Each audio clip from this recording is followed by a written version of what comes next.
Well, good morning, everyone. It's Thomas Montgomery. It's my pleasure to visit with you at 7:59 a.m. Central, just a minute before 8 o'clock. That's when we typically get together for our daily Zoom trainings with our distribution partners. We have two types of distribution partners. We have white label partners and affiliates. Today's training is going to be certainly oriented towards our white label partners. Our white label partners are in a 50-50 revenue split. They're involved with working with the clients through the process and setting terms and conditions of the client. So we're going to talk about a checklist, an access to capital white label client checklist, and that should be displayed on your screen now. We decided to create this in an Excel format whereby you can, if you wish, create this for each and every client. And so, of course, we can send you the spreadsheet, but then you could essentially go down here and put client number one, but you could actually type their name in, for example, Ben Stewart there, and then track it where Ben is in the implementation process. And as you add a second client, then you could put their name in.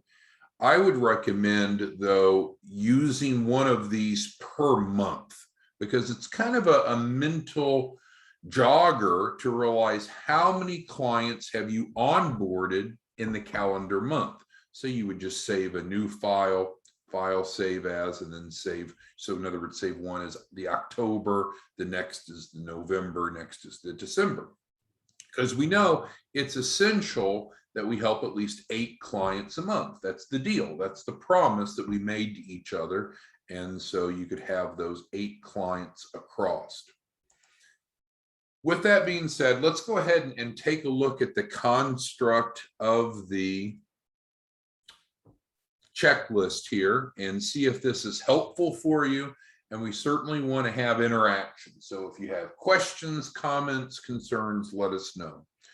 The purpose of the checklist is to give you, the white label partner, an easy to use checklist, an outline of the steps that you're taking a client through to make sure that you're on track and that they're progressing, where they're at, and what's next. Now, with that being said, do you have to use this checklist? No. Are you accountable to us to use this checklist? No. I wouldn't share it with the client. This is an internal document. Not that there's any secrets, but this is an internal document that whomever is working with the client is going to use. So let's take a moment, and if you'll look through this, and then we're going to go through it. All right, so the first column is date completed. So you or whomever on your staff that's managing the client experience would record the date of completion of that task. So that's the purpose of column A, date completed. Okay. Column B may or may not be that helpful for you, but it's a categorization that describes what category we're in for the task. So we have the pre-implementation category. We have the client setup category. We have the FTF, first tranche financing category. The loan package preparation category. The loan package finalization category, and lastly, the final funding category. So we have a handful of categories, and typically clients are going to progress sequentially through this. It could be that you skip around a bit, but that would be abnormal. Normally, we're going to progress through.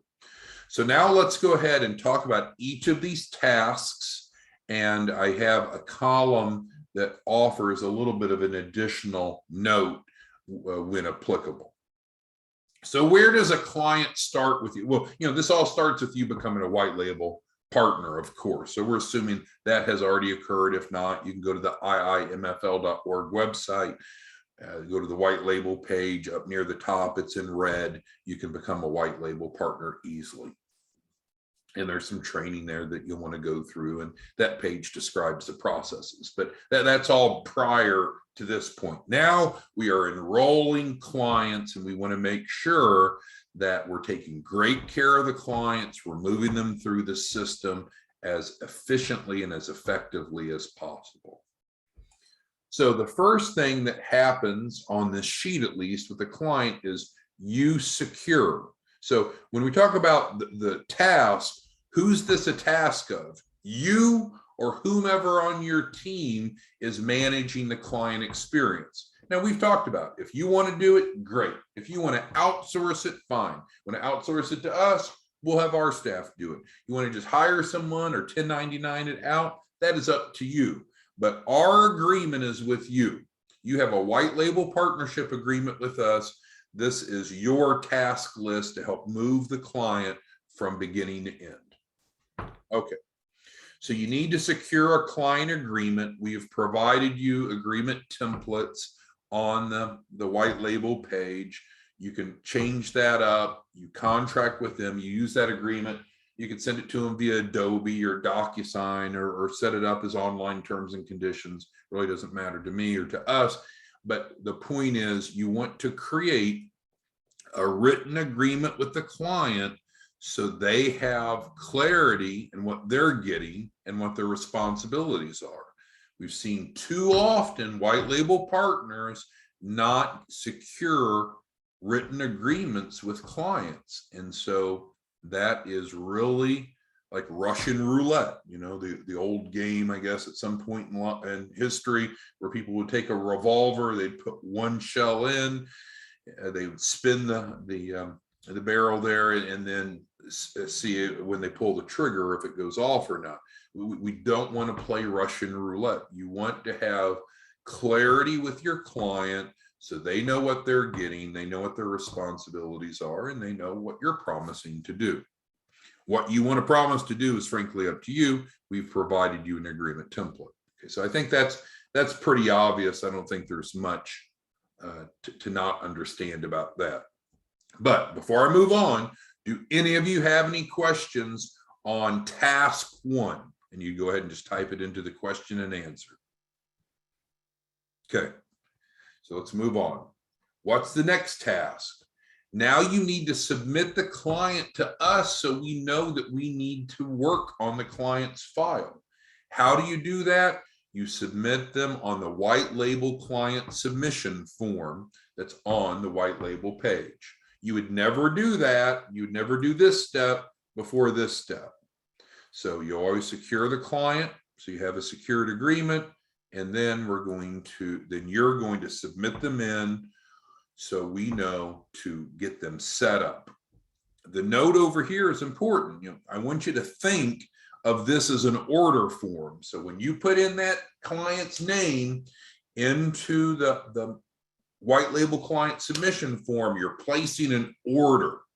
So it's the other side of the transaction. So when a client signs with you, they're committing to you to do whatever you've put in the client agreement.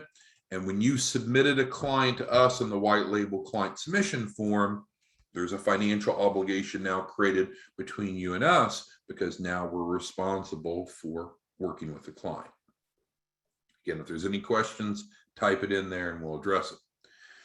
So that takes us into the second category, client setup. You should receive an email from us normally within 1 business day. Sometimes it'll be the same day, but normally within 1 business day.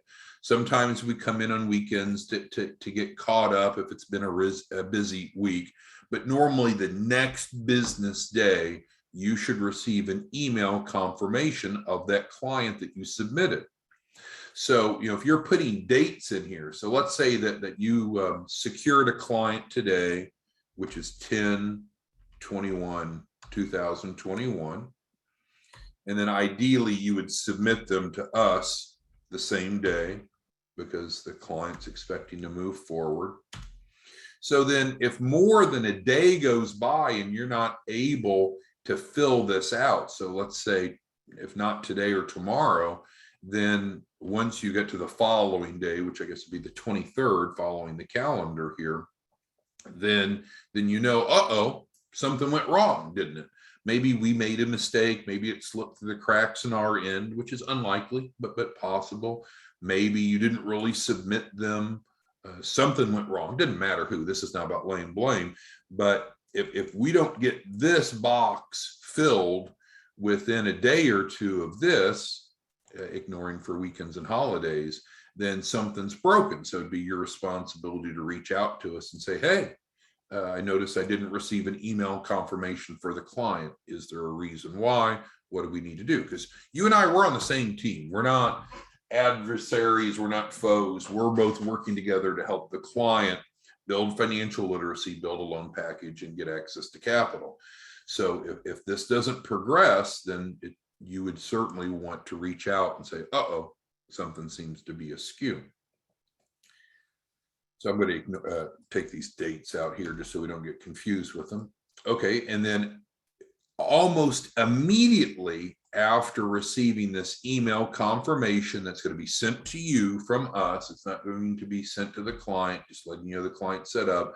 Almost immediately, then you'll be copied on a white label version of the funding proposal Adobe form that's going to the client. And we need them to receive that, because by them completing that, then we can move forward, which we'll talk about, in helping them get set up on first tranche financing. If these two don't happen instantaneously, in other words, at the same time, but they both should happen within minutes of one another.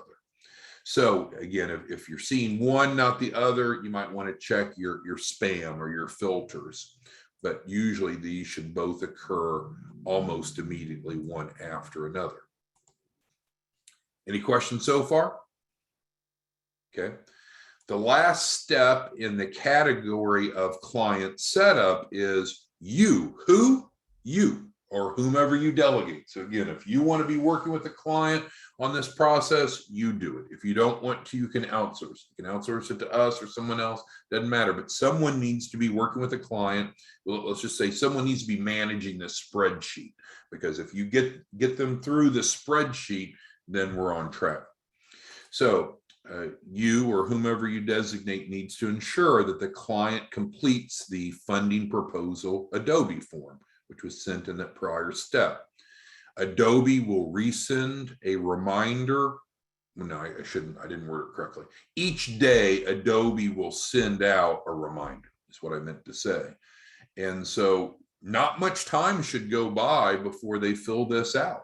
So again, if there's more than a day or two spread from the day that they've received it, and you've not completed a date in this row here, I'd be aggressively reaching out to the client. Is it going into their spam? Which we normally don't have a lot of deliverability problems with Adobe, but I guess it could happen. But you got to figure out what's going on, because the client, the deal with access to capital is client, you have no upfront cost. There's a $2,500 refundable deposit. And again, you can make it refundable or not refundable, but there's a $2,500 deposit to build your loan package. We don't ask you to pay that out of pocket. Instead, we will help facilitate financing, what we call first tranche financing, that'll be at least enough to cover that. But if they don't fill out that app, then there is no financing offers, right? Because how do you create a financing offer if you have no data? So the point is, you want to encourage clients to do this promptly and accurately. Ideally, we want to get them their first tranche of financing within 1 week of enrolling. That's exciting for clients to see the results very quickly. But if they're not filling out the app, then they're slowing the process down. And then, as is mentioned here, which is over here, I guess I'll highlight it here for simplicity. Understand that if they don't fill out that app, if you bring it to their attention and they consciously don't want to fill it out, it's okay. They're not required to fill out the app, but that means that they're no longer looking to us, you and I, to help them get financing for the refundable deposit. So then the other alternative is for them to pay it. And so you would go ahead and invoice them for the $2,500. Sometimes that can get their attention, right? So, oh, okay, I'll make a priority. No, I don't want to pay $2,500 out of pocket. So it's not meant to penalize them, but I would say after a couple days, because they're going to get, again, daily reminders, if after a couple days that they have not filled out that Adobe form, and of course you've prompted them to do so and answered any questions, overcame any objections, then I would go ahead and invoice them. You can always retract the invoice if needed based upon them getting in compliance. But technically, the way the agreement template is written will help them find financing for it. But if they don't accept the financing, then they owe you the $2,500. Any questions on that from anyone? Okay. So now we've completed the pre-implementation category and we've completed the client setup category. So now we're into first tranche finance right here. So what will happen is once that Adobe funding proposal has been completed, again, you'll know because you get a carbon copy of it, but it'll come back to us. And then we'll be able to look for funding offers. By them doing that, does that impact their credit? No, it does not. There's no hard inquiries. Does it commit them to some funding? Did we just sign them up for something that they didn't know or they didn't want? No, we're just getting them offers. So it's an okay next step because the client's not penalized. And if they don't like any of the offers, they're not required to accept them. But what will happen specifically here on this row is you will receive notification. Who? You. And again, you can manage client support or you can outsource it, but you'll find that you will notify you via an email. And frankly, there's only 2 templates that we'll send you. There's only one of 2 possible outcomes. Number 1 is that the client qualified for cash funding, or number 2, they didn't qualify for cash funding, so they have access to at least $2,500 of financing to cover the refundable deposit for the loan package. Now, when we send you that email, up at the top, there'll be a paragraph, or at least a sentence, but we'll just say a paragraph that's in bold and italics. That's our little message to you. So like Pauline, I believe it was, Pauline's on training day, but I believe it was Pauline yesterday. Pauline submitted a client yesterday that the client makes $100,000 a month, according to her application. I assume it's right. $1.2 million a year in personal income. That is freaking strong. However, that client did not qualify for any cash funding offers. Once in a while, we'll have people with really high credit scores that don't qualify for cash funding offers. But normally, the average person will. You don't have to have spectacular income. You don't have to have spectacular credit. But the approval for cash funding is not based upon you or your credibility, not based upon me or us, our credibility. It's based upon the credibility and fundability of the client. We have over 30 different lenders that compete for funding of our clients through our program. So truth is truth. Either they get a cash funding offer or they don't. So if they do, you'll get email template number 1. There'll be a little bold italics sentence or paragraph at the top giving you a little insight. And then the rest of it are the instructions you need to help with the client. Typically, you would just cut and paste those other instructions. They're ready to be shared with the client. Conversely, if they don't get a cash funding offer, then the second email template will go to you. Again, you'll have the bold italics at the top, which is our message to you. Other than that, the rest of it's the instructions that you can help the client with. So what do you need to do? You need to work diligently with the client to accept and access first tranche financing, because that's what allows us to move forward and build the loan package. It's the submission of the funding of the deposit. Just like if you and I were landlords, right? And someone came to us for a 2-bedroom apartment. Do you move right in? Typically not. Normally you need to submit the deposit before you move in. And so they need to accept the funding to cover their deposit. Now, let's say that, and this happens on occasion, So let's say that they look at all the offers and they only get 30,000 and they say, no, I wanted at least 50,000. I'm not going to take it. Or the interest rate 6.7%. And they say, well, I'm not willing to pay more than 6.6%. You and I can't change it. It's what they qualify for. But the point is, it's okay if they do not want to accept their first tranche financing. It's not required. But again, if they don't want to accept it, what are you going to do? You're going to invoice them the $2,500 because we've done what we've said we would do. We've arranged financing offers for them so they don't have to pay the refundable deposit out of pocket. If they don't accept the first tranche financing, then just invoice them. We had an issue yesterday, and it's just worth clarifying. If they receive a cash funding offer, then we don't go to the non-cash funding, the $2,500 financing. It's only if they don't get a cash funding offer do we offer the $2,500 finance. Okay, any questions there? Okay, oh, we got a question.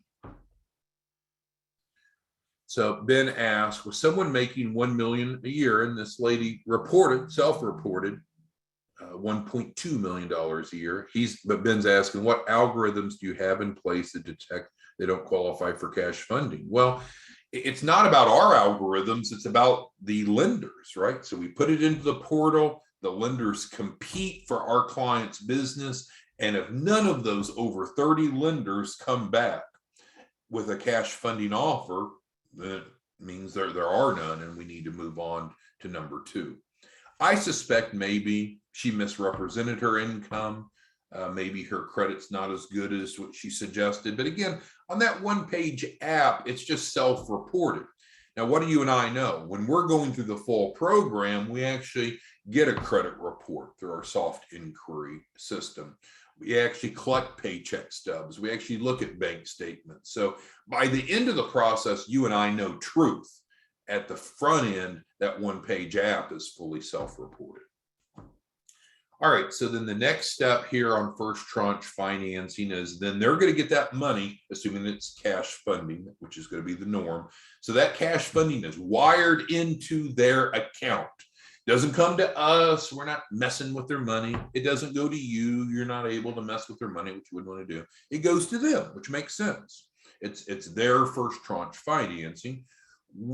Often, well, I'll go and say it. Often you'll know that they've been funded even before us, because if you've got a good relationship with the client, they'll say, hey, I got up this morning and the 30,000 was in my bank account. Great, what's next?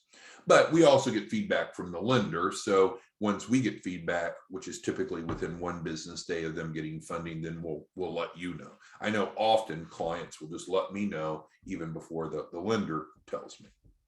But the point is, once they've received that funding, they have the money. Now you need to go ahead and invoice them.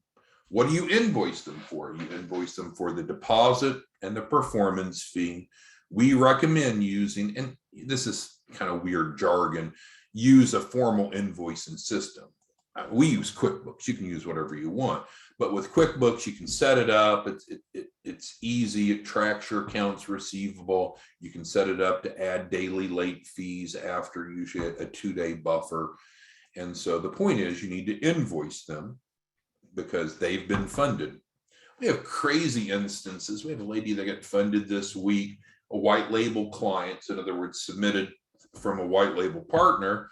And so we let the white label partner know, hey, the client got funded. Oh, she's on a flight across the globe. Well, she applied, she received the funding. I'm assuming the plane will land sometime soon. She needs to pay, right? People, and I'm not suggesting that this client used the big capital raise she got to immediately go tour the world, the earth, but people do crazy things. So you need to be assertive and invoice them quickly and diligently. So you're not harassing them, you're not being a debt collector, but people find crazy ways to spend money fast. And so invoice them quickly once you know that they've received cash funding. Typically it'll be us notifying you, but of course the client will know, and then the client might even tell you before we've told you. So you need to invoice them, right? And then once you've collected that, then we do a 50-50 split, right? That's the beauty of the white label partnership models. It's 50-50 split. So if they paid you $10,000, your profit margin is 50%, $5,000. Just depends on whatever that invoice was for their deposit and performance fee. Okay, so that concludes the pre-implementation, the client setup, and the first tranche financing categories. Any questions before we move on to what happens after that? Okay, let's move on then. So now we're on to loan package preparation. So just like Bernard, for example, Bernard's on here now. He had 2 clients that had received funding. And so he had submitted that funding into us yesterday. So this morning, we sent him the live plan and Dropbox information via an email. So it'll essentially state, great, let's move forward with the client. Here's the client's name. Here's the client's email address. Here's the client's live plan access to build a business plan and financial forecast. And here's their Dropbox link to put all their files. I know some clients already have business plans. No, they don't have to use live plan. But the point is, this is the next step in the process, just like Bernard received 2 of these emails this morning, which is great. So with that, then you are going to, it takes us on to the next row here, you or whomever on your team that you want is going to work with the client on the 4 modules. That's not very descriptive, but of course you should know what those are. Those are outlined in detail on the white label page. And so this is a simple spreadsheet, not teaching you from A to Z. But now you have those 4 modules.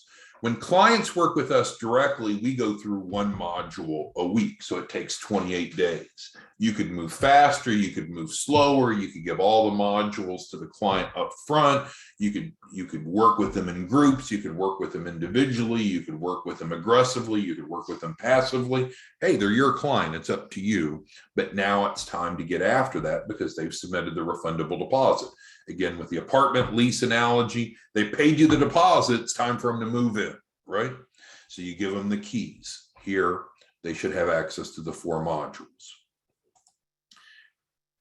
Next, you need to be setting up their key person policy. I realize not all of you are life insurance licensed. That's not a problem. So either you set up the policy, you have someone on your team that sets up the policy, or let us know, and we've got Pauline and others that are more than happy to write policies for your clients if you're not capable of implementing as expected. The expectation is that you will take care of this process or outsource it. And that's why we're doing a 50-50 split, right? I mean, you're making around what, 10, 12, 13,000 gross per client. You've got about a 50% profit margins, around 5,000 to 6,000 is what the expected net income is to you per client. So, I mean, you're getting paid to take the client through this process, and this is one of those steps. The note here is just we educate the client in module 3 about the relevance of key person policies. So do you have to wait until they've gone through module 3, which you control the timing of, by the way, but do you need to wait until that? Not necessarily, but it will make more sense to them if you start talking about it, because the way that the concept is set up, the model is set up, of each module, there's a lesson, and then we help them implement. So for instance, lesson 1 is about business planning, and then we start working on their business plan, typically using live plan, but they don't have to. So in module 3, we talk about other things as well, including balance sheets and income statements. But the key person policy is that topic is educated in module 3. So if you say after they've completed module 3, if you use that as the bridge to say, okay, let's go ahead and get yours set up, it typically rolls pretty easily. If you hit them earlier than that, it's okay, but they may not have that frame of reference of why it's relevant. Make sense? Okay, next row here. So ultimately, you want to populate the Dropbox, which we've provided, with the client documents and the client agreement. You might say, well, what client documents? I don't know what the hell you're talking about. Well, of course, that's on the white label page of the iimfl.org website. All the documents are listed. So if you've been diligent in going, and I don't mean be condescending, but if you've been diligent, you've gone through the training and you've reviewed that information, and you know exactly what those documents are. If not, you need to go back and reference it because that's part of your role. Now, I will mention that I see two different approaches. As a white label partner, if you just want to provide them the Dropbox folder and let them upload it themselves, that's fine, or you can do it for them. But you are responsible to help them through that unless you're outsourcing support. I have one white label partner, and he's a big hitter, but I'm just almost convinced, I have a call with him today, I'm almost convinced that he doesn't even look at the Dropbox.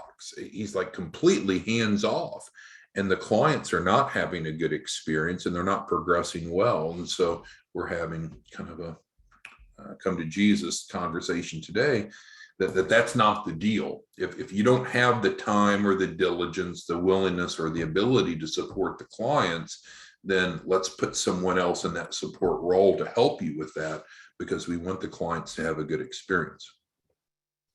All right, so then next, you need to let me know that the Dropbox is complete. Now, we get notified each time a file is uploaded into the Dropbox, but not all of them have to be put in at once. And so we'll see when progress is being made, but essentially you need to let us know, all right, we've got the client files in there.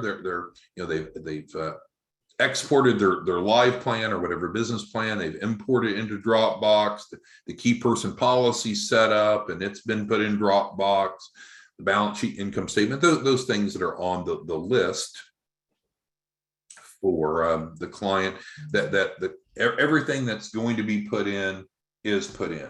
So if you let us know that, then that's perfect, because now we know that we can dig in. Our funding committee typically is not going to look at each document as it's uploaded. So I don't want to mislead you with that. It's once you've finished your part, you've helped the client get all the documents that they can or will into the Dropbox. You let us know here, and then we will review that, because we want to create a capital acquisition plan based upon the mitigating circumstances of the client, based upon what they're trying to accomplish and where they're at. Then we need to create, where's the funding going to come from and how much funding do they need, which of course is disclosed in Dropbox through this data. And then next row here is then we will communicate with you if there's any issue. So let's say the client wants $150,000 of working capital. 9 times out of 10, we'll probably recommend an SBA 7A Express loan. Why? Pretty fast, startups qualify, low interest, low payments, 120-month term. Typically, we've got a bank that we work with that just focuses specifically on that, just a machine. So I don't know that will be the case, but that often is the case. But let's say that there's just something that's missing that would keep the bank from approving that SBA loan. Well, we obviously want to address that. And so we will then communicate with you about any issues before they go to final funding. One of the common ones is collateral. And we have now a solution for that. We'll be rolling that out more formally next week. But what you and I know is there's the 3 C's of lending: credit, cash flow, which is also called capacity, and collateral. And that if someone wants to go borrow $150,000, to no surprise, the bank would like to know, well, what are you pledging as collateral? Now, collateral requirements may not be necessary for smaller loans, by the way, but we're using the 150,000 example, which is the top end of an SBA 7A Express. That's why I'm saying 150 instead of 100, because the underwriting, frankly, isn't that much different to get 150 versus 100. But the point is, no surprise, the lender would like collateral for a $150,000 working capital loan, because it's not a real estate loan where they can put a lien against it. It's money, right? Money being wired into the client's account. And so then if the client doesn't pay it back, what collateral does the lender have? Well, we can always create legal, ethical, moral, true collateral, and we'll be talking more about that next week. So I'm not saying that all clients need that. I'm just saying that's a very common issue, that the client's not ready to go to funding once we've built everything out because they don't have adequate collateral. But the key to understand is there's different sources of capital, each have their own underwriting criteria. So we need to get to this point to see what gaps may exist. Then the client gets their final funding, and again, you invoice them. So we covered a lot. What questions do any of you have about this checklist? And maybe it's not exactly a checklist, but it's meant to serve as a checklist, because if you were to create a tab for each client, put their name on it, track the dates, and so you can see, well, okay, well, this date is filled, and this date's filled, and this date's filled, and this date's filled, but this one's not. Well, that's where we're stuck, right? We need to resolve this where we're at. So maybe this will be a helpful resource to help you guide through.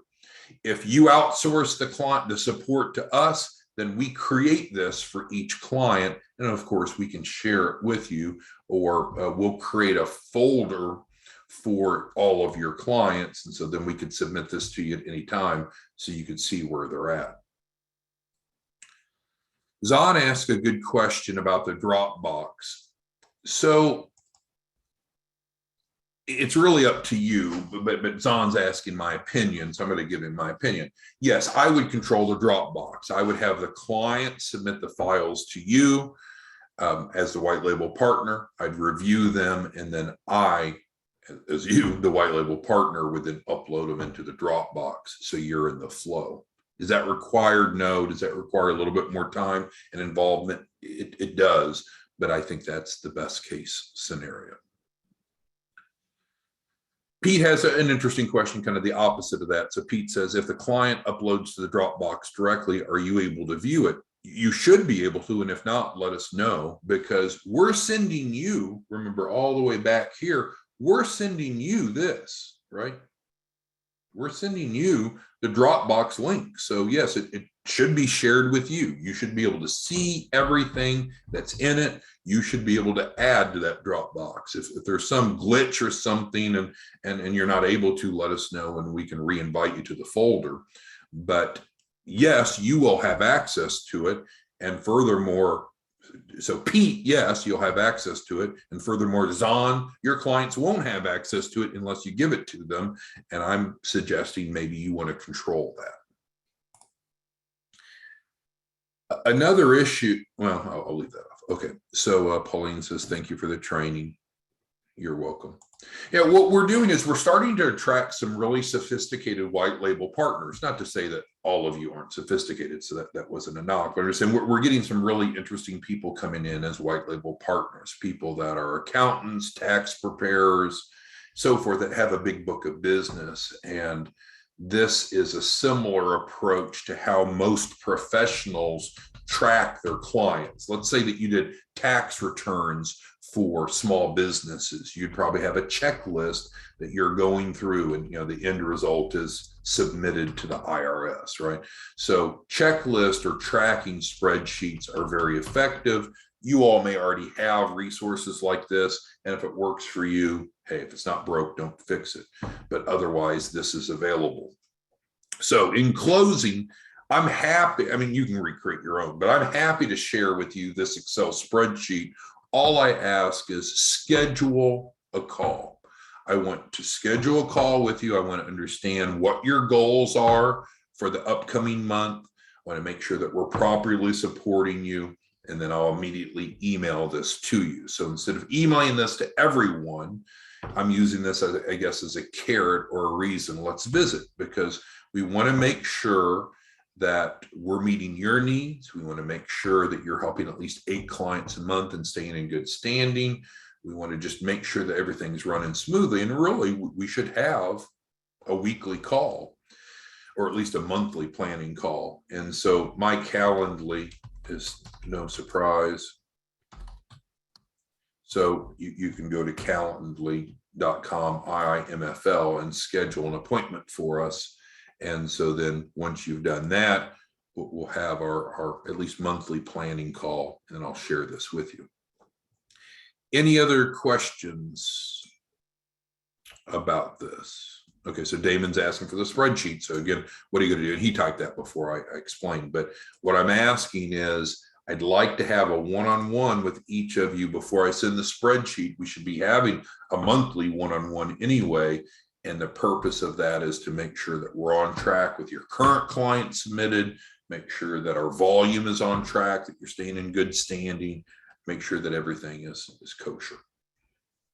All right, so thank you all for your time today. I encourage you to schedule a call with me so we can go through this, address any questions, concerns you have, make sure that we're on track. And we want to have a really, really strong November. November historically is the best month of the year in our business model. And certainly we should be able to help each of you at least reach 8 in November, but most likely 30, one a day on average.